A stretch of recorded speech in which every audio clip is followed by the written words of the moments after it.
La plus grande partie de sa vie terrestre, notre Sauveur la passa en patient labeur à Nazareth, dans un atelier de charpentier, tandis qu'il vivait avec des paysans et des artisans dont il ne recevait ni attention ni honneur. Le prince de la vie était entouré d'anges. Il s'acquittait tout aussi fidèlement de sa mission, en exerçant son humble métier qu'en guérissant les malades ou qu'en marchant sur les flots agités de la mer de Galilée.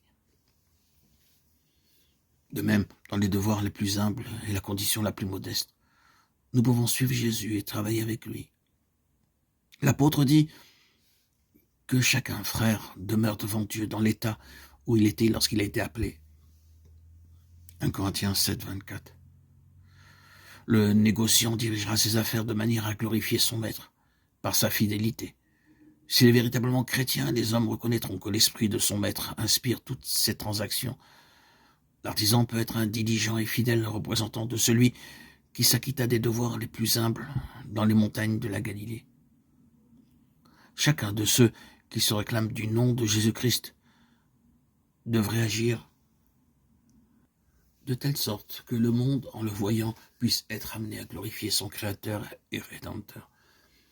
Plusieurs s'excusent de ne pas faire valoir leurs dons au service du Christ, en alléguant que d'autres possèdent des avantages supérieurs à des dons et des dons plus brillants.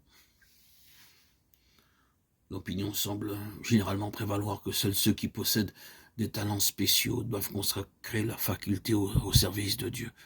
Un grand nombre paraissent convaincus que quelques favorisés seulement ont reçu des talents, à l'exclusion de tous les autres, et que ceux-ci, naturellement, ne sont appelés à participer ni aux travaux ni aux récompenses. Mais ce n'est pas là ce que nous apprend la parabole des talents. Quand le maître de la maison appela ses serviteurs, il assigna à chacun sa tâche. Avec un esprit aimant, nous pouvons vaquer aux devoirs les plus humbles, comme pour le Seigneur, Colossiens 3, 23. Si l'amour de Dieu est dans le cœur, il se manifestera dans la vie. Le doux parfum du Christ nous enveloppera et notre influence produira des effets heureux sur notre entourage. N'attendez pas de grandes occasions ni des dons remarquables avant de commencer à travailler pour Dieu. Ne vous préoccupez pas non plus de ce que le monde pensera de vous. Si votre vie de chaque jour témoigne de la pureté et de la sincérité de votre foi, et si vos semblables ont la conviction que vous désirez leur faire du bien,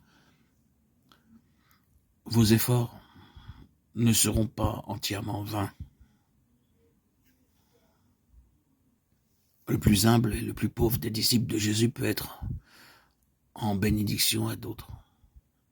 Il peut ignorer le bien qu'il fait, mais par son influence inconsciente, il provoquera des vagues de bénédiction qui augmenteront en étendue et en profondeur, et dont il ne connaîtra les résultats qu'au jour de la récompense finale. Il peut ne pas avoir l'impression de faire de grandes choses et il n'a pas à se préoccuper du succès, qu'il continue à s'acquitter fidèlement de la tâche que la providence de Dieu lui a assignée, et sa vie ne sera pas inutile. Son âme réfléchira de plus en plus fidèlement à l'image de Jésus-Christ.